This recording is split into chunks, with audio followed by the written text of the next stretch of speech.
교수로 계시고 또 심리 상담가이시면서 한국 법무부에서 법무부 방송국에서 감옥에 있는 모든 약 6만 명의 재수자들에게 심리 치료 방송을 하는 인도하시고 또 EBS 교육방송에서 심리 상담을 하시고 또 하여튼 유튜브에서도 아주 인기 있는 많은 사람들이 그분과의 상담을 통해서 인생의 문제를 해결받고 그런 분이 계십니다. 박상미라는 분이 계신데 이분은 그렇게 된 게 가장 힘들 때 하나님이 그분을 찾아오셨습니다. 이분은 중학생 무렵에 그레이브스라는 병에 걸렸어요. 이 병은 아주 심리적 고통이 아주 심하면 걸리는 병인데 심리적 고통이 너무 심하면 몸에 완전히 무기력해져서 잠만 오고 또 기어다녀야 되는 그런 병이에요. 그 병이 와가지고 학교 오면 그냥 잠만 잤습니다. 왜 그렇게 병이 걸렸느냐? 부모님이 경제적 어려움 때문에 매일 싸우는 거예요. 막 소리 막 지르고 싸우고 너무 스트레스를 받아가지고 무기력해지고 잠만 오고 그렇게 했습니다. 그런데 그 부모님들이 자기들 때문에 딸이 그렇게 병든 줄 알고 그때부터 싸움을 딱 끝쳤습니다. 그리고 아버지는 또 이 딸이 힘들 때마다 도움이 되어주시고 의지가 되어주고 그런 아버지가 됐어요. 그런데 대학생이 돼가지고 이분이 남쪽에 살다가 서울 올라왔습니다. 서울에 올라와서 공부하고 있는데 갑자기 아버지가 암에 걸렸어요. 6개월밖에 안 남았다. 그런 사형 선고를 받았습니다.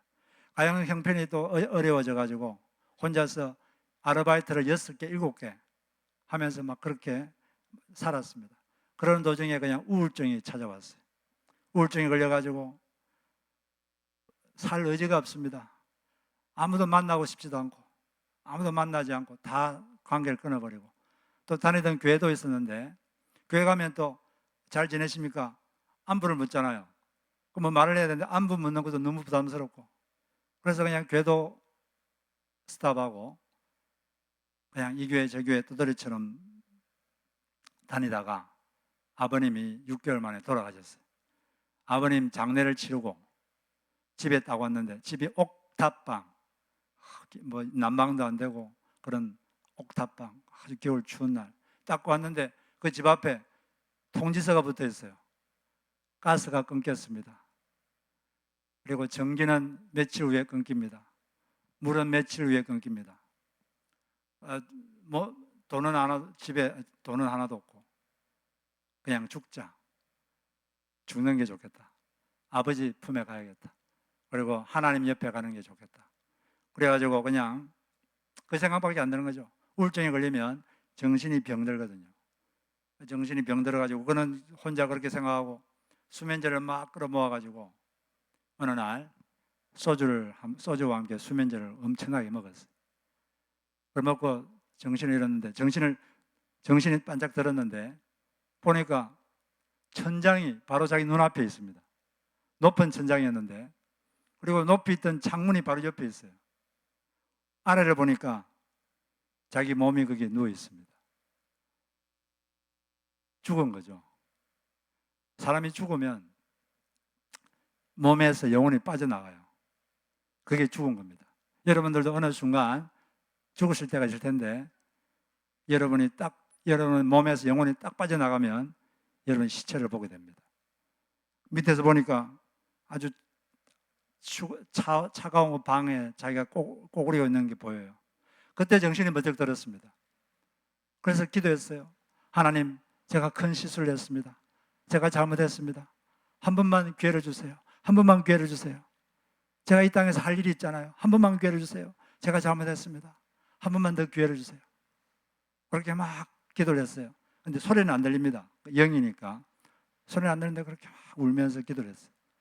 하나님이 그 기도를 들으셨는지 갑자기 그 몸이 자기 영혼이 몸 안으로 쑥 들어갔어요.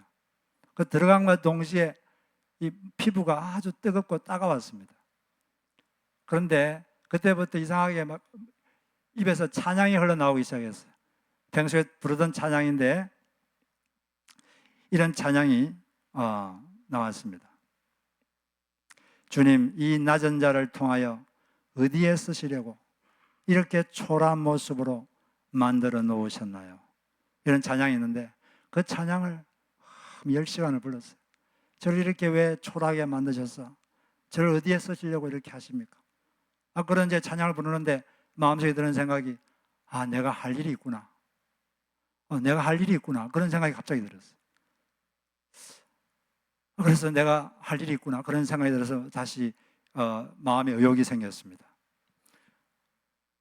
그때부터 이분이 새롭게 마음을 다잡고 자기를 하나님이 살려주셨으니까 그때부터 열심히 일하고 열심히 또 공부했습니다. 원래는 국문학을 전공했는데 심리학으로 바꿨어요.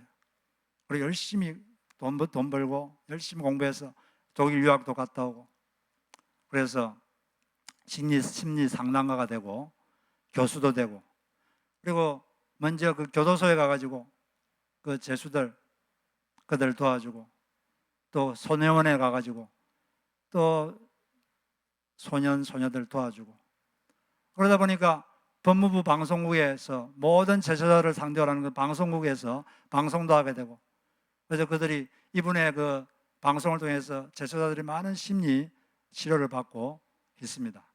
많은 사람들이 이분의 그 방송을 통해서 많은 도움을 받고 또 이제 이 교도소에 있다가 다 이제 만기가 되어서 출소하면은 딱 기다리는 사람들이 있어요. 부모님이 기다려야 될 텐데 부모님이 기다리는 게 아니라 도박한 사람들에게는 도박꾼들이 딱 기다리고 있습니다. 그리고 성매매로 들어온 사람들에게는 포주가 기다리고 있어요. 그러니까 계속 반복되는 거죠. 그래서 이런 사람들 돕기 위해서 지금 자원봉사자들을 많이 모아가지고 그런 사람들을 돕는 일을 지금 하고 있습니다. 하나님께서 이분을 만나 주신 거죠. 언제 만나 주셨죠? 가장 힘들 때, 가장 낮은 위치에 있을 때, 그 낮은 자리에 하나님께서 이 자매를 찾아오신 것입니다. 그 하나님을 만나니까 그 인생이 확 바뀌는 거죠. 하나님은 낮은 곳으로 임하시는 분이십니다. 낮은 자, 낮은 마음을 가진 자, 그런 사람, 마음이 상하고 깨어진 자, 그런 사람을 가까이 하시고 그런 사람을 찾아와서 그 사람을 고치기를 원하시는 분이 하나님이신 것입니다. 이 여인이 그 낮은 데서 하나님을 만났는데 예수님은 어디서 태어났습니까? 예수님은 마구간에서 태어났어요. 냄새나는 마구간, 말들이 사는 곳, 거기 태어났습니다. 보통 돈이 많고 지체가 높은 사람들은 자기 자식이 태어나면 가장 멋있는 곳에 태어나게 하려고 온갖 노력을 다하죠. 그런데 하나님께서는 하나님의 아들이 이 지구에 오게 할 때 화려한 곳에 태어나게 하지 않고 마구간에 태어나게 했습니다. 옛날에 약 60년 전에 닐 암스트롱이 최초로 인간이 달에 발을 디뎠잖아요. 근데 그때 2억 명이 TV를 보고 있었는데 사실 그것보다 더 위대한 사건은 예수님이 이 지구에 발을 디딘 사건입니다. 그때는 아무도 보지 못했고 조용히 왔지만 놀라운 사건이고 이 온 지구의 역사를 바꾼 사건이에요. 그런데 마구간에 태어났습니다. 하나님 일부러 그렇게 하신 거예요. 일부러 마구간에서 태어나게 하신 겁니다. 왜? 무슨 메시지를 전하시려고. 인간들에게 무슨 메시지를 전하고 싶었어. 무슨 메시지인가? 하나님은 낮은 곳에 임하시는 분이시다. 낮은 자를 찾아가는 분이다. 그 메시지를 전하고 싶어서 예수님께서는 마구간에 태어난 겁니다. 태어나서 또 마구간의 구유에 예수님이 먹이통에 거기 계셨던 거죠. 그래서 여러분들이 나는 왜 이렇게 마음이 상하고 낮을까 고민하지 마십시오. 바로 그때가 하나님을 만날 수 있는 아주 좋은 기회입니다. 그리고 예수님은 베들레헴에서 태어났어요. 왜 베들레헴에 태어났느냐? 예수님이 태어나기 약 700년 전에 미가라고 하는 선지자가 있는데 이 선지자가 예언을 한 게 있습니다. 그 예언이 미가서 5장 2절에 있는데 이런 예언이 되어 있어요. 그러나 너 베들레헴 에브라다야. 에브라다는 베들레헴이란 마을의 옛날 지명입니다. 너는 유다의 족속, 여러 족속 가운데서 작은 족속이지만, 너는 아주 작은 마을이지만 이스라엘을 다스릴 자가 너에게서 내게로 나올 것이다. 그 베들레헴에서 무슨 다스리는 자가 태어날 것이다. 이렇게 예언했습니다. 그런데 그 뒤에 말씀이 아주 놀라워요. 그의 기원은 아득한 옛날 태초에까지 그슬러 올라간다. 베들레헴에서 어떤 사람이 태어나는데, 다스리는 자가 태어나는데, 그 사람의 기원이 어디라고요? 태초, 영원 전부터 존재하던 분, 태초부터 있던 분이 베들레헴 땅에서 태어날 것이다. 이렇게 예언이 되어 있습니다. 그리고 700년 뒤에 예수님이 베들레헴 땅에서 태어난 거죠. 그 예수님은 보통 사람이 아니고 하나님이십니다. 하나님이 인간의 몸을 입고 태어난 분이 예수님이시죠. 바로 그 기원이 태초인 분, 기원이 영원인 분이 바로 그때 태어난 거예요.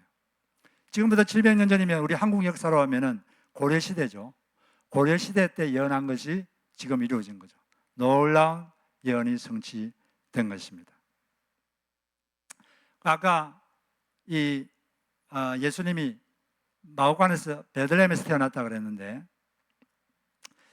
원래 그 마리아하고 요셉의 마리아가 예수님 육신의 어머니인데, 물론 예수님은 남자와 여자의 작용으로 태어난 게 아니라 마리아의 몸에 하나님의 영이 기적적으로 임해서 초자연적인 임신을 하게 된 것입니다. 하나님은 천지를 만드신 분인데 그런 인간의 몸을 하나 만들지 못하시겠습니까? 그런데 이 여인은 원래 나사렛 지방에 살았어요. 나사렛은 지도 한번 보여주시죠. 나사렛은 이스라엘의 북부지방, 빨간 점이 있는 저기 북부지방의 나사렛인데, 베들레헴은 저 남부지방, 나사렛에서 약 100마일 떨어진 곳에 있는 지역입니다. 이 마리아가 그때 만삭 때 있었거든요. 만삭 된 여자가 보통은 여행을 하지 않습니다. 어디 여행하겠어요?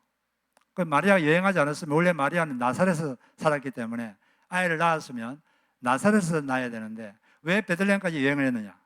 마침 그때 로마 황제, 1대 로마 황제인 케이사르 아우구스투스, 여기 한국 성경에는 가이스 아구스토라고 되어 있는데, 이 사람이 제1대 로마 황제죠.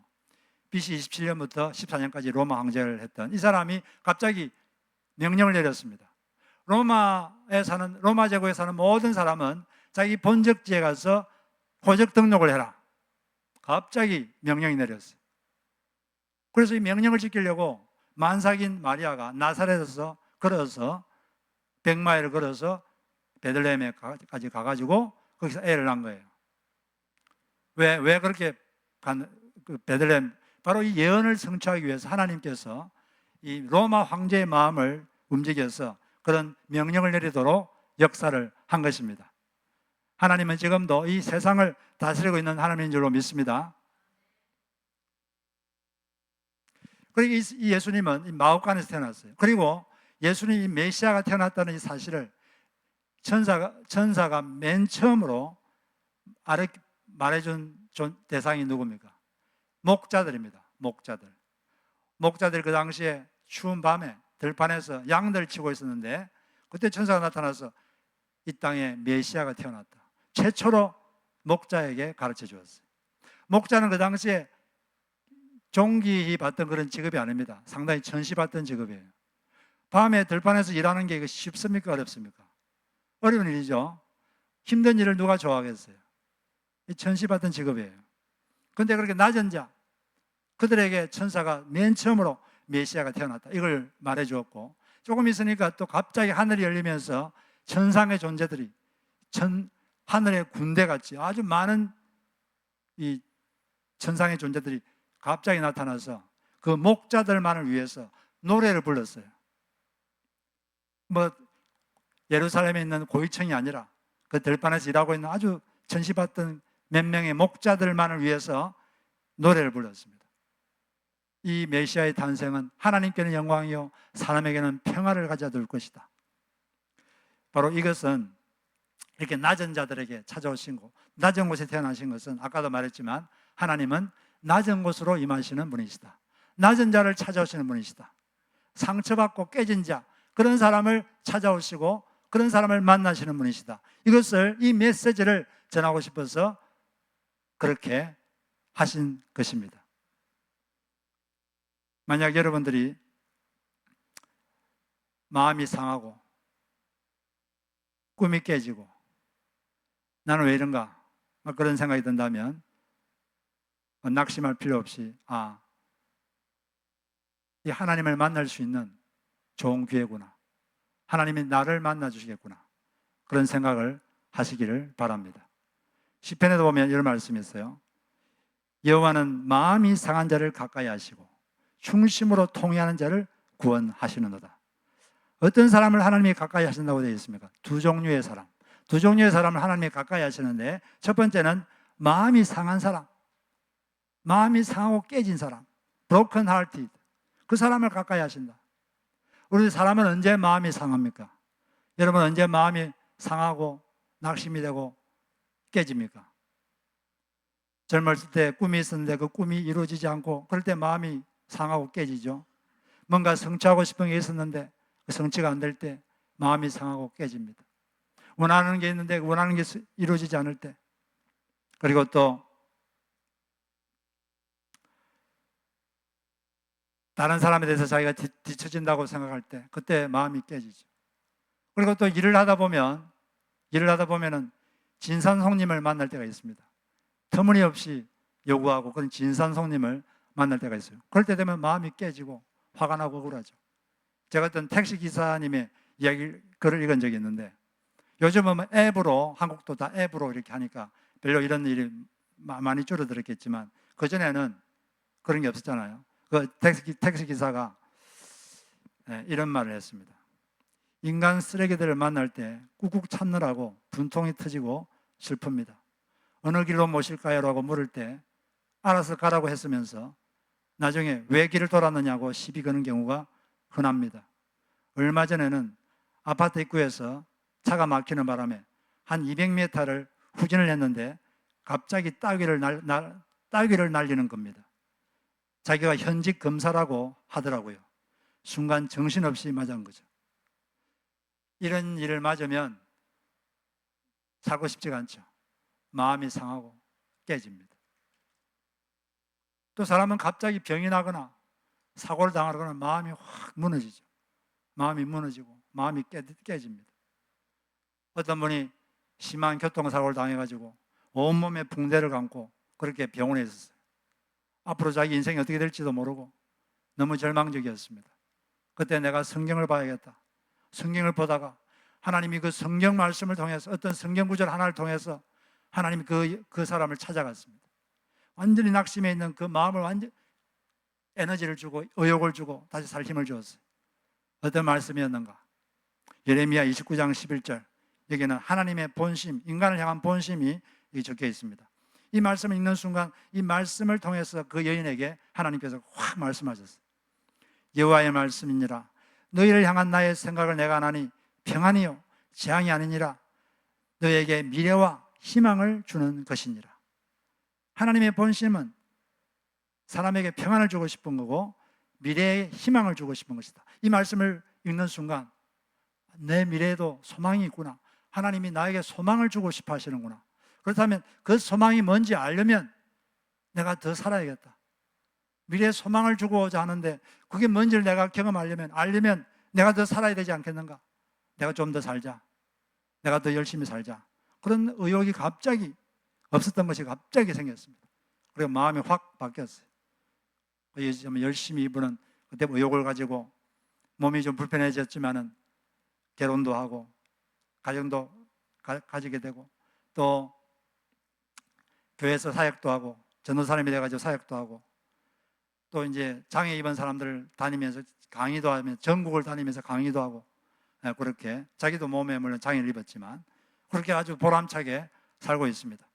하나님은 우리가 낮은 곳에 있을 때, 우리 마음이 깨졌을 때 그때 우리를 찾아오시는 분인 줄로 믿습니다. 또 하나님은 어떤 사람을 가까이 하시는가? 마음의 중심으로 통회하는 자. 통회한다는 것은 통절하게 자기의 잘못을 깨닫는 것이죠. 통절하게 회개하는 자. 자기 잘못을 알고 깨닫는 자, 그 사람을 하나님은 가까이 하십니다. 저도 최초로 제가 태어나 최초로 하나님을 경험한 적이 있습니다. 그게 제가 중학교 1, 2학년 때, 그때 제가 하나님을 처음으로 제가 경험했어요. 그때 저는 초등학생까지는 제가 상당히 착한 아이인 줄 알았어요. 죄책감이 별로 없었습니다. 그런데 중학교 1, 2학년 되니까 갑자기 죄책감이 생겼어요. 하지 말아야 될 행동을 하고 내가 하고 싶지 않은 생각을 하고 제가 저를 통제할 수가 없었습니다. 그리고 하나님이 하지 말라는 것을 하는 제 모습을 보면서 마음이 아팠어요. 죄책감이 생겼습니다. 이 죄책감이 생기니까 너무 마음이 괴로웠어요. 그래서 이 괴로움을 없애보려고 하굣길에 옆에 그 길에 있는 교회당에 들어가가지고 혼자서 그 예배당에 무릎을 꿇고 마음이 아프니까 이렇게 기도했습니다. 하나님, 제가 잘못했습니다. 용서해 주십시오. 그렇게 하는데 눈물이 주르르 흐르더라고요. 눈물이 주르르 흐르고 하나님이 바로 옆에 계신 것 같아요. 그런 느낌을 받았습니다. 하나님이 그 자리에 임하는 느낌을 제가 받았습니다. 그때 제가 하나님은 이렇게 이 죄를 회개하는 자에게 가까이 하시는구나. 그걸 제가 최초로 중학생 때 느꼈습니다. 여러분들도 마음속에 뭔가 내가 이러면 안 되는데 내가 뭘 잘못했구나. 죄책감이 생기면 가만히 있지 마십시오. 사람은 이 죄책감을 해결하지 못하면 살 수가 없습니다. 양심의 무게는 지구의 무게보다 더 무겁습니다. 그러면은 죄책감이 있으면 하나님을 잘 몰라도 하나님 앞에 가서 하나님, 제가 잘못했습니다.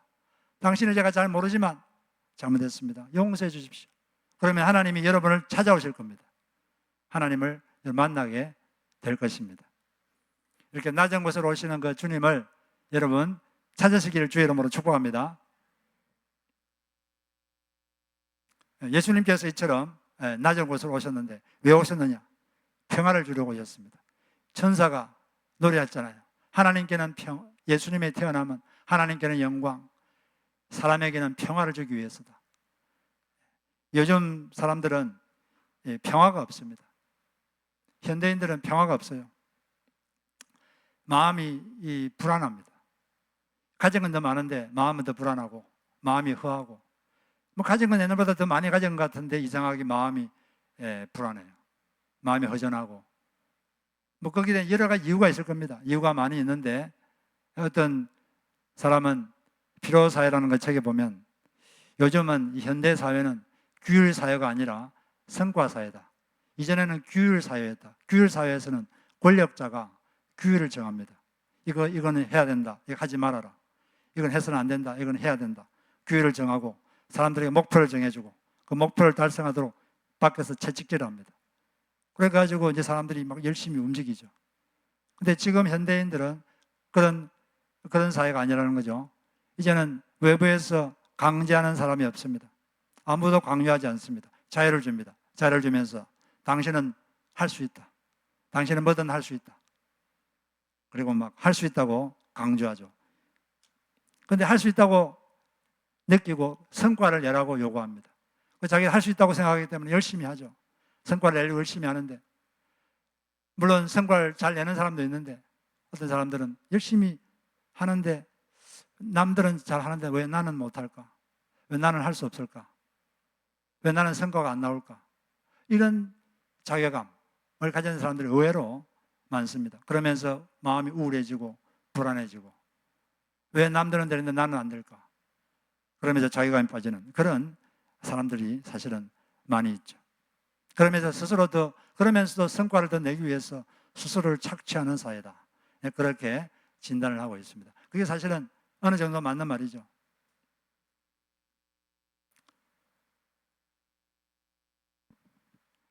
또 현대인들은 그런데 우리가 평안을 못 누리는 이유가 많지만 우리 현대 사람들이 가장 이 마음에 평화가 없는 이유는 하나님과의 관계가 올바르지 않기 때문에 그렇습니다. 그게 가장 근본적인 이유입니다.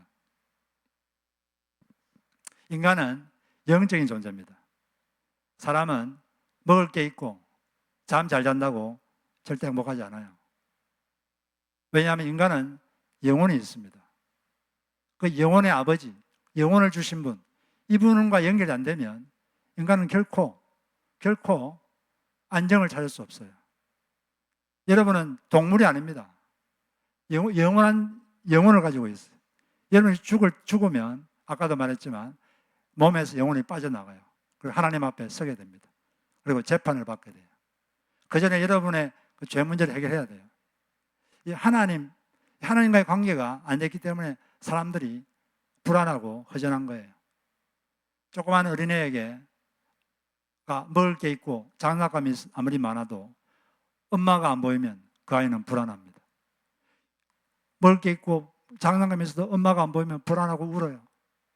바로 그 어린아이 같은 그런 심정이 현대인들의 심정이죠. 그 마음이 허하니까 그 허한 마음을 온갖 방법으로 채우려고 하지만 잘 채워지지가 않는 것입니다.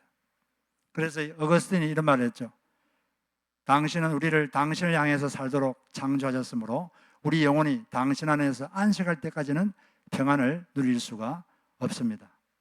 예, 우리는 하나님과 관계를 맺으면서 살게 돼 있어요.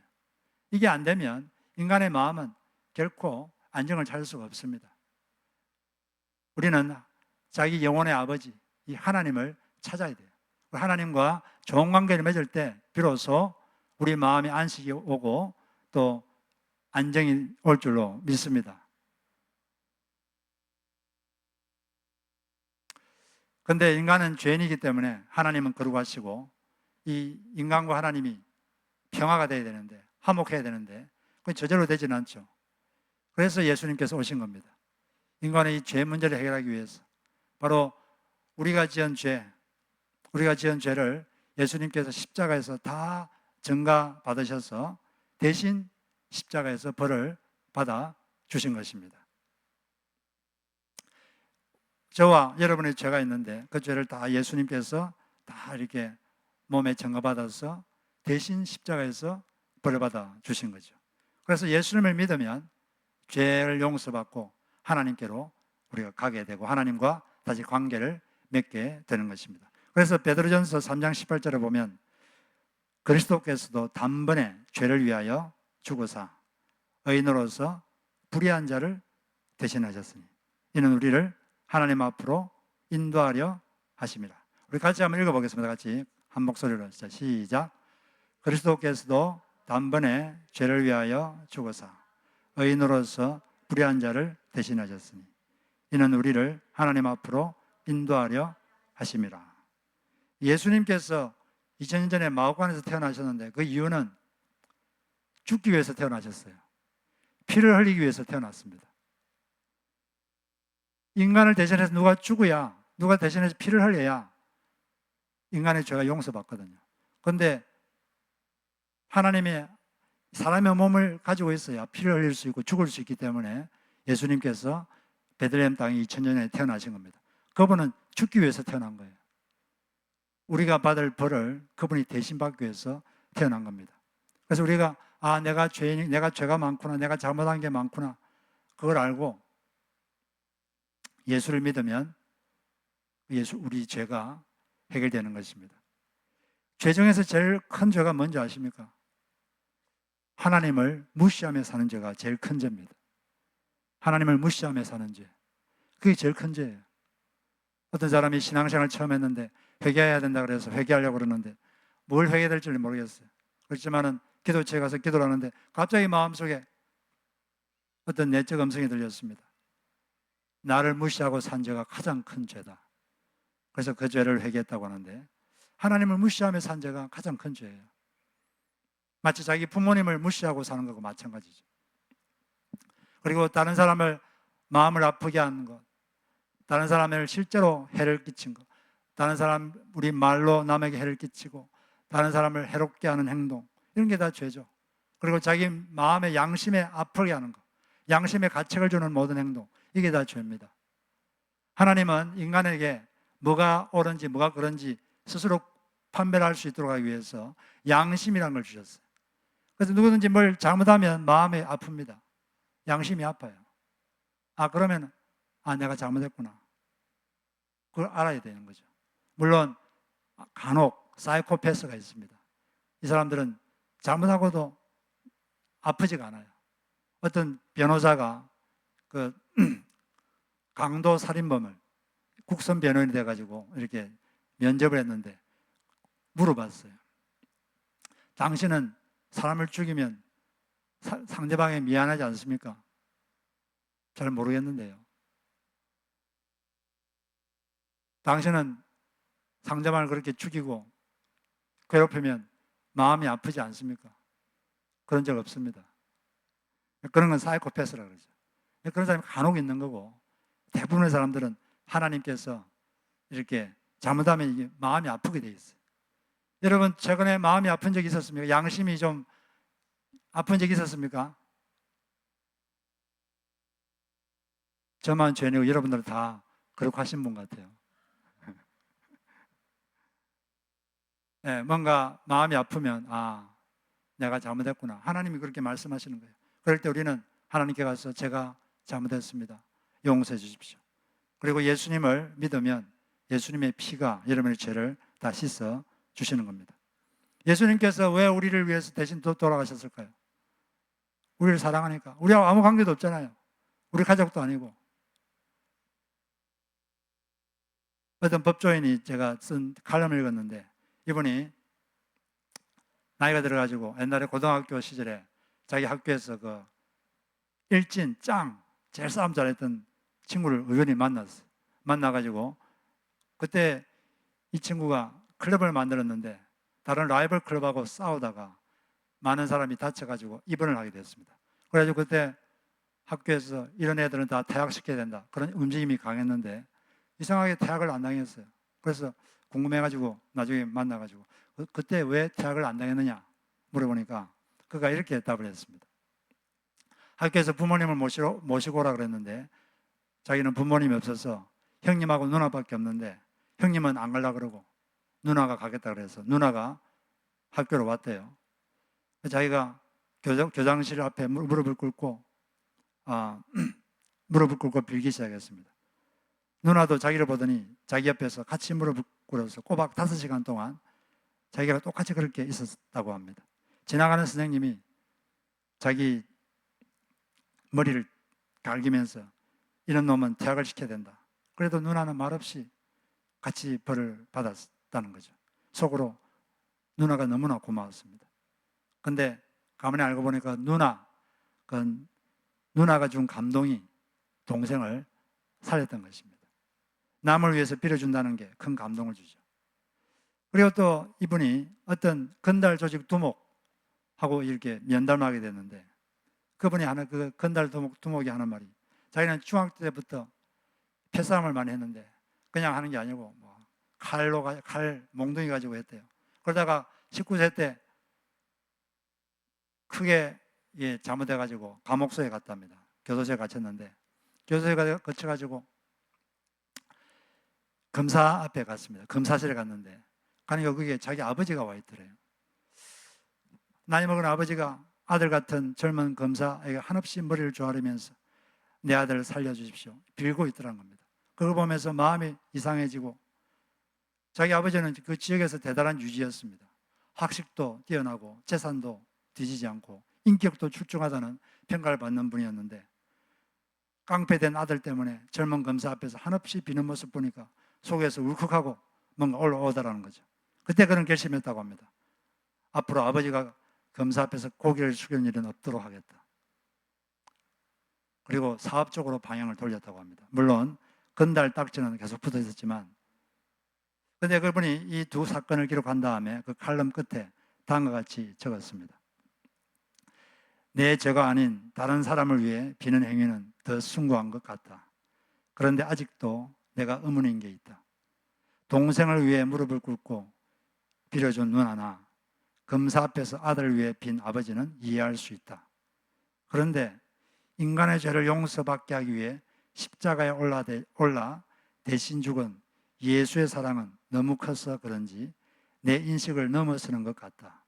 그걸 깨닫고 죽었으면 좋겠다. 그렇죠. 그 누나는 동생이니까 대신 빌어줄 수 있어요. 또 아버지는 아들이니까 대신 그렇게 해줄 수 있습니다. 예수님은 우리 가족이 아닙니다. 우리가 그분을 먼저 안 것도 아니에요. 우리가 뭐 그렇게 도덕적인 사람도 아니고 우리가 대단한 의인도 아닙니다. 근데 예수님은 우리를 위해 돌아가셨어요. 왜 그랬을까요? 여러분을 사랑하기 때문에 그렇습니다. 이유는 하나밖에 없어요. 사랑하니까. 그걸 통해서 하나님께서 하나님의 사랑을 입증해 보여 주셨습니다. 그것을 로마서에서 이렇게 말하고 있죠. 의인을 위해서라도 죽을 사람은 거의 없습니다. 더욱이 선한 사람을 위해서라도 감히 죽을 사람은 드뭅니다. 그러나 우리가 죄인이었을 때 예수 그리스도께서 우리를 위하여 죽으셨습니다. 이리하여 하나님께서는 우리들에 대한 자기의 사랑을 입증하셨습니다. 예수님께서는 가족도 아닌 우리, 뭘 잘한 것도 없는 우리를 위해서 대신 빌어주는 정도가 아니라 십자가에서 자기의 피 한 방울, 살점 하나까지 다 뜯어내시고 우리를 위해 돌아가시고 고통받으셨습니다. 그 이유는 한 가지밖에 없어요. 우리를 용서해 주시려고. 우리가 죄 용서받고 영원한 벌을 받지 않게 하려고. 우리를 사랑하기 때문에 2000년 전에 그렇게 십자가에 돌아가셨습니다. 그 예수를 믿으시는 여러분 되시기를 바랍니다. 그 예수님을 여러분의 주인으로 구원자로 믿으면 죄 용서를 받고 하나님의 자식이 되는 것입니다. 할렐루야. 그런 여러분 되시기를 바랍니다. 우리 잠시 찬송 한 곡 부르고 잠시 기도하는 시간을 가졌으면 좋겠습니다.